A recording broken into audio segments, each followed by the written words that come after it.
નમસ્કાર, આપ નિહાળી રહ્યા છો અડીખમ ગુજરાત. આપની સાથે હું છું રાકેશ પંડ્યા. મહીસાગર જિલ્લામાં સિંચાઈ અને પીવાના પાણીની સમસ્યાના નિવારણ માટે સરકાર એક્શન મોડમાં છે. રાજ્યના જળસંપત્તિ મંત્રી ઈશ્વરસિંહ પટેલે જિલ્લાના વિવિધ જળ પ્રકલ્પોની જાત મુલાકાત લીધી હતી.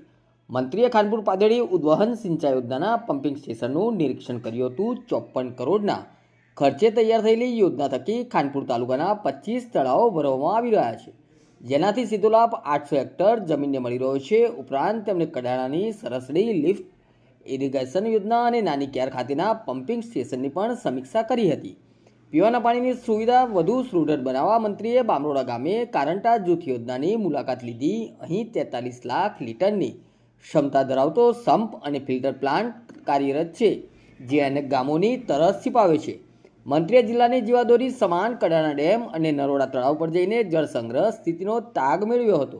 આ મહત્વપૂર્ણ મુલાકાત દરમિયાન ધારાસભ્ય કુબરભાઈ ડિંડોર અને જિલ્લાના અગ્રણીઓ ઉપસ્થિત રહ્યા હતા. મંત્રી ઈશ્વરસિંહ પટેલે અધિકારીઓને ગ્રામીણ વિસ્તારોમાં પાણી વિતરણ વ્યવસ્થા વધુ મજબૂત કરવા કડક સૂચના આપી છે. આ મુલાકાત મહીસાગરના વિકાસ કામોને ચોક્કસપણે નવી ગતિ આપશે. નમસ્કાર.